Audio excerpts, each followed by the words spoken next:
disais, nous sommes avec Freddy Eitan, ancien ambassadeur, écrivain. Son dernier livre s'intitule Adama, publié aux éditions Ballant. Bonjour Freddy. Bonjour Ilana. Merci beaucoup d'être avec nous ce matin. Alors, coup de théâtre hier soir à nouveau dans cette dans cette affaire du Shin Bet. La conseillère juridique du gouvernement a invalidé la nomination du général David Zini justement à la tête du Shabak. Vous aviez envie de réagir justement à cela, aux récentes décisions aussi de Benyamin Netanyahou qui font polémique apparemment.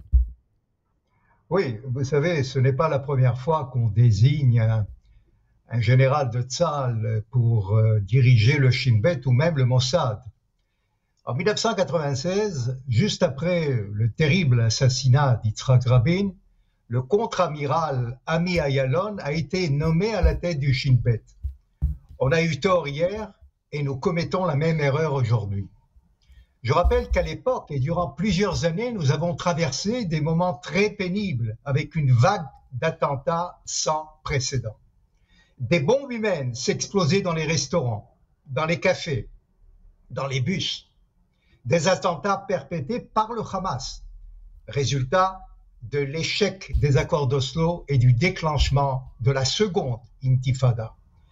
Bien entendu, nous saluons la glorieuse carrière militaire d'un général de Tzahal, mais pour assumer une fonction si importante et si délicate, et garantir notre avenir sécuritaire également à l'étranger, il est normal de nommer un fin connaisseur du renseignement et des services secrets. Une personnalité qui pourra tirer toutes les leçons après les défaillances accablantes du 7 octobre 2023, sortir des sentiers battus et ainsi redonner confiance à ses subordonnés. Mais au-delà des compétences dans le renseignement militaire et autres, et humain, technologique.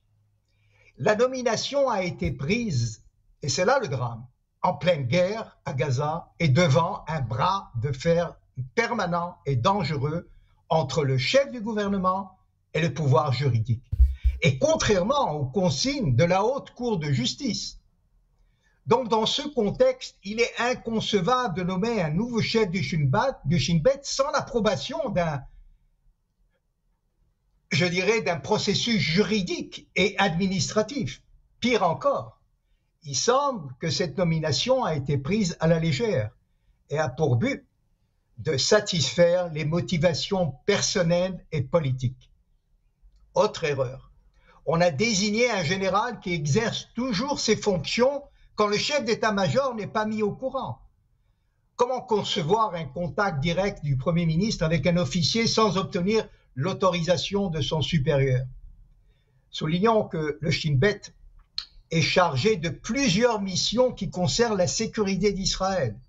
Ses services doivent collecter des informations sur des actions subversives et contrecarrer les sabotages, recueillir des renseignements sur les Arabes israéliens, et diriger les activités d'espionnage pour le sort des pays arabo-musulmans, dont l'Iran. Et le Shin Bet est aussi responsable de la sécurité personnelle du président de l'État et du Premier ministre. Et contrairement aux services étrangers, il contrôle également avec Tzahal la sécurité dans des zones palestiniennes et il déjoue chaque jour des attentats terroristes. Vous savez, à l'étranger, le Shin Bet est chargé d'assurer aussi la sécurité des ambassades israéliennes à travers le monde. Devant l'incitation à la haine antisémite et anti-israélienne, les diplomates israéliens sont toujours en première ligne et deviennent, au fil des ans, il y a eu 18 diplomates israéliens ont été tués dans des attentats. Le Shin Bet et le Mossad ont le devoir de protéger tous les envoyés de l'État se trouvant en mission permanente à l'étranger avec leur famille.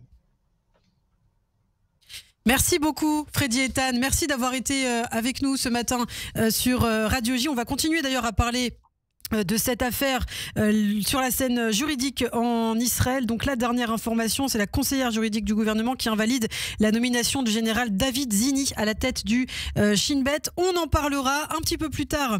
Eh bien, on va découvrir ce qu'on peut trouver ce matin dans la presse israélienne.